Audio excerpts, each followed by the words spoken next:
치마 입고 자전거 타면 속옷이 보여서 위험하지 않냐고 옷을 벗고 탕을 들어가려 하는데 여성분 한 명이 분주하게 일본 사람들이 우리나라 공항에 도착하면 김치 냄새가 난다고 하는데, 안녕하세요, 박티즈입니다.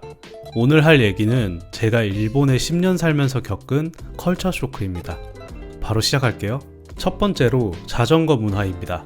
우리나라는 자전거라고 하면 딱 각 잡고 타는 레저의 이미지가 떠오르잖아요. 그런데 일본은 정말 생활 깊숙이 들어와 있어서 우리나라에서는 보기 힘든 광경도 많이 목격하는데요. 비 올 때 한 손으로 우산 들고 자전거 타기, 한 손에 맥주 마시면서 음주운전하는 할아버지, 앞뒤에 아이 2명 태우고 유치원 데려다주는 젊은 엄마, 수트에 구두 신고 자전거로 출근하는 아저씨 등 살다 보면 신기한 광경 정말 많이 보게 됩니다. 그 중에서도 짧은 치마 입고 자전거 타는 여성들에 가장 놀랐는데요. 나중에는 무덤덤해졌지만 처음 일본에 갔었을 땐 정말 깜짝 놀랐습니다. 그리고 치마 입고 자전거 타면 속옷이 보여서 위험하지 않냐고 생각하시지만 생각보다 잘 안 보입니다. 두 번째는 남탕에 청소하시는 아주머니입니다. 일본은 온천 관광지가 아니어도 센토라고 해서 대중 목욕탕들이 있는데요. 처음 갔을 때 정말 충격받았습니다. 옷을 벗고 탕을 들어가려 하는데 여성분 한 명이 분주하게 탈의실 안을 돌아다니시는 거예요. 정말 두 눈을 의심했어요. 그런데 주변의 일본 남자들은 아무 신경도 쓰지 않고 탈의실을 활보하더라고요. 물론 그 아주머니도 고개를 숙이고 자기 할 일만 딱딱 하는 느낌이었고 손님들도 당연시 받아들이는 느낌이었습니다. 이윽고 저도 아무렇지 않게 되었지만 아직도 잘 이해가 안 가는 문화 중에 하나이긴 합니다. 남자 화장실에 청소하러 들어오시는 아주머니의 개념이라고 보면 될까요? 여자 욕탕에 남자 직원이 가는 경우는 절대 없다고 하니 안심하셔도 될 것 같아요. 세 번째는 마늘입니다. 제가 처음 일본에 간 지 얼마 안 되었을 때 일하던 카페 근처에 만두집이 생겼는데요. 간판에 이렇게 큰 글씨로 닌니쿠 하이테마생 이렇게 써있는 거예요. 이게 무슨 뜻인지 아시나요? 마늘 들어있지 않습니다 라는 뜻인데요. 마늘의 민족 한국인으로서 이걸 도대체 왜 간판에 넣었는지 이해가 되질 않았어요. 그런데 조금 일본 사회에 적응하다 보니 일본인들이 마늘 냄새에 엄청나게 민감하다는 걸 알 수 있었어요. 처음에는 호들갑이 아닌가 싶었는데 저도 몇 년 동안 마늘을 잘 안 먹고 지내니 마늘 냄새에 대한 감도가 예민해지더라고요. 전날 마늘이 들은 음식을 먹은 사람이 있으면 금방 알아챕니다.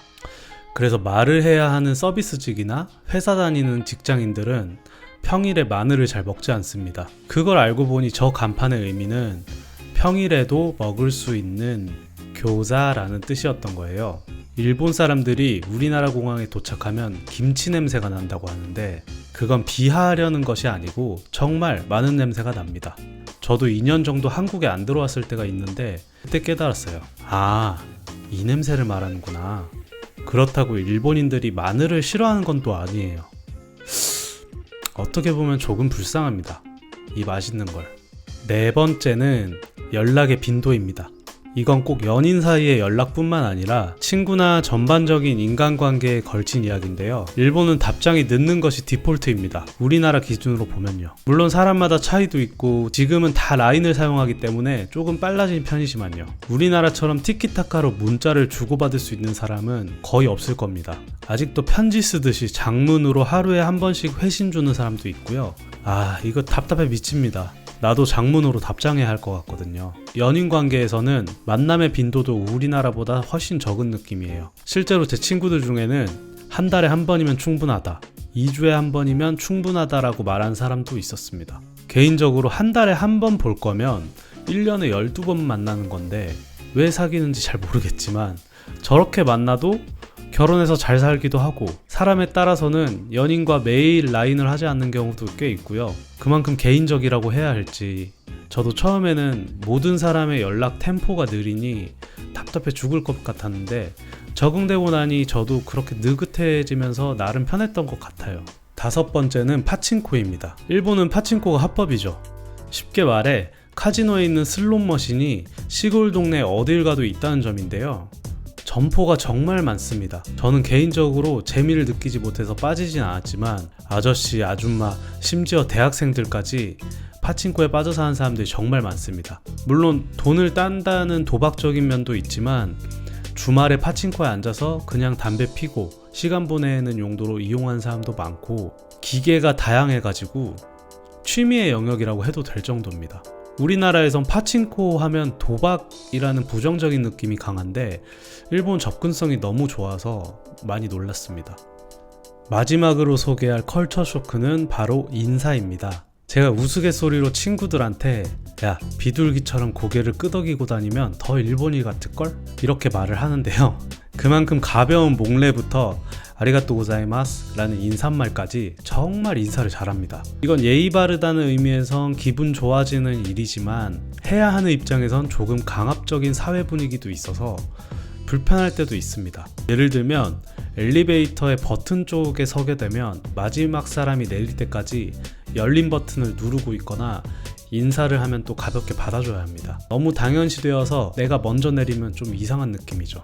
가게에서 옷을 사면 점원이 가게 밖까지 나와서 인사를 하는 경우도 많은데 저는 좀 부담스럽더라고요. 오래 살다 보면 너무나 소울이 없는 인사도 많이 있어서 불필요하다고 느낄 때도 있어요. 뭐든 적당한 게 좋은데 참 그게 어려운 거죠. 자, 이렇게 제가 10년 동안 살면서 일본에서 느낀 컬처 쇼크에 대해 말해보았는데요. 사실 대부분 처음 1, 2년 차에만 놀랍지 저는 점점 적응해가고 동화되는 스스로의 모습에 더 놀랐어요. 뭐든지 처음에만 어렵나 봅니다. 인간은 적응의 동물이니까요. 박티즈 센세이는 일본어를 알려드리는 채널이지만 문화를 아는 것이 일본어 공부의 일부분이라고 생각했기 때문에 꼭 한번 말해보고 싶었어요. 재밌게 보셨으면 구독과 좋아요 한 번씩 부탁드리고요. 다음에는 더욱 알찬 일본어 강의 그리고 일본 이야기들로 찾아올 테니 기대해주세요. 감사합니다.